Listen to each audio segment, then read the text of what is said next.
Hello and a warm welcome to News Across Nigeria. I'm Olumide Macaulay. We begin in the northeastern part of the country, and Nigerian troops in Borno State have foiled an attack by female suicide bombers, two of them, as they attempted an attack in Borno State. The two attackers are the only fatalities recorded in the incident, which occurred on Wednesday night. 6 people sustained injuries. The police public relations officer in Borno State, Joseph Kwaji, says the suicide bombers were intercepted by security operatives, preventing them from detonating their explosives in a wider area. This attack comes hours after President Muhammadu Buhari visited Borno State to meet with parents of the kidnapped Chibok girls. Our correspondent Blessing Tuna joins us on telephone for an update on the attack.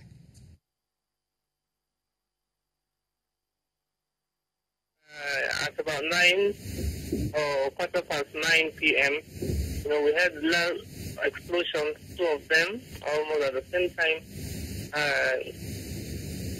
And then we learned that 2 female suicide bombers actually came to a military and civilian detail location just 2 kilometers away from Giwa Barracks in the capital city. But then luckily, the security operatives on duty were vigilant and they sighted them, and they were not able to carry out their mission, which was probably to attack the officers on duty. They detonated and they were the only casualties. But then 6 persons were injured, but as of now we are not clear if these persons are security operatives, the army or the civilian detail. We are not certain, but then none of them died. They sustained various degrees of injuries, but then only the suicide bombers had died. We have spoken to the State Emergency Management Agency, and they confirmed the attack because they went for evacuation, and they told us that they evacuated only 2 corpses belonging to the female suicide bombers. Meanwhile, as President Muhammadu Buhari continues his tour of the affected areas by the series of herdsmen attacks, Nobel laureate Professor Wole Soyinka has advised the president on what he feels needs to be done urgently. Professor Soyinka says the killer herders need to be declared as terrorists by the federal government and be given stern warnings against the carnage and utter destruction they inflict on the communities, largely in Benue State, in Nigeria's north-central region. The Nobel laureate is the keynote speaker at the Ripples Nigeria Dialogue going on in Lagos.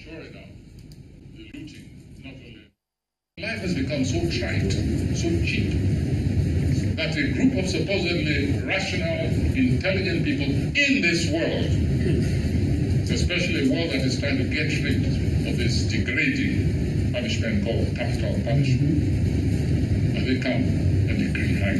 No, they're not going to hang anymore. They just want an instrument to silence speech. It's ironic, of course, that I should call on Nigerians to resist this law. Professor Wole Soyinka, Nobel laureate. The economic community of West African states is promoting the use of softer approaches in dealing with terrorism and violent extremism in West African troubled countries. The proposed response strategy was advocated by the ECOWAS Program Officer, Regional Security Division, Dr. Isaac Armstrong, who is representing the ECOWAS Commissioner for Political Affairs, Peace and Security during an ECOWAS National Sensitization Workshop on counter-terrorism and violent extremism in Bauchi State. The series brings together stakeholders to discuss and identify soft approach responses against extreme terrorism. The ECOWAS Commission highly commends the tremendous efforts made by the government of Nigeria to eradicate the Boko Haram sect and strongly joins the international community to condemn in strongest terms the recent abduction of schoolgirls from Dapchi. While we do not underemphasize the military-hard approach in countering violent extremism, our strong advocacy is the use of soft approach, which we believe deals with the root causes and has a more lasting effect. We must therefore not allow it to destroy our countries. It manifests itself through radicalization and other extreme behaviors. Schools and other centers of learning have been identified as places where such radicalization takes place. For this reason, it is important for religious community leaders, civil society organizations to join hands with the government to take measures aimed at arresting this ugly trend. It is our sincere belief that providing conducive atmosphere for micro, small, and medium businesses to develop in a sustainable manner is the only natural prescription for peaceful coexistence in any society. And staying with issues bordering on security, the German government has promised continued support for Nigeria in the efforts to curb maritime crime and insurgency. The Consul General of Germany to Nigeria, Inaugurate, reaffirmed this at the presentation of 5 Eponol boats to the Nigerian Navy in River State. Meanwhile, former commander of the Sri Lankan Navy, Admiral Travis Chennai, retired, is calling for the adoption of proven international intelligence in the fight against terrorism. Consul General of the Republic of Germany to Nigeria, Inaugurate, arrives in company of senior Nigerian naval officers at the Federal Ocean Terminal, FOT Onne, River State. He's here for the commissioning of 5 Eponol boats to the Nigerian Navy by the German government to help the Navy in the fight against maritime crimes and terrorism. I'm glad to be here to hand over these 5 Eponol boats.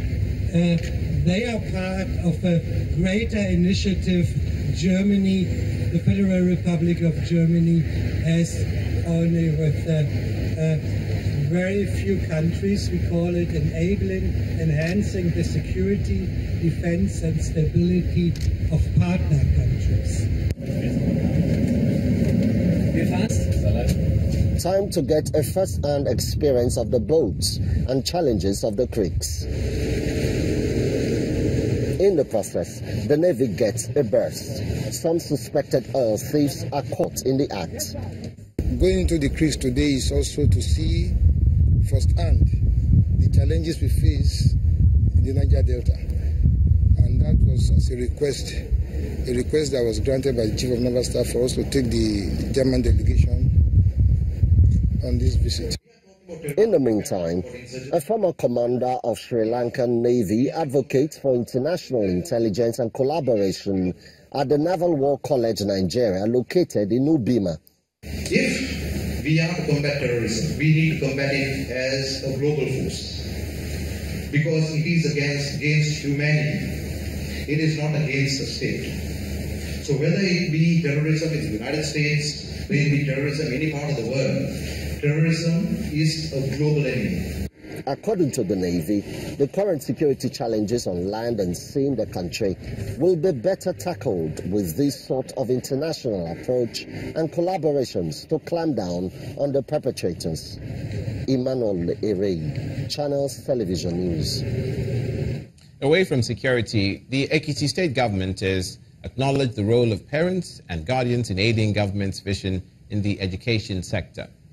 Now, the state government believes the cooperation is enjoying from them has yielded positive results, hence the convocation of a meeting to give them kudos and ask for more. If you give education to people, you have given them all that matters in the world.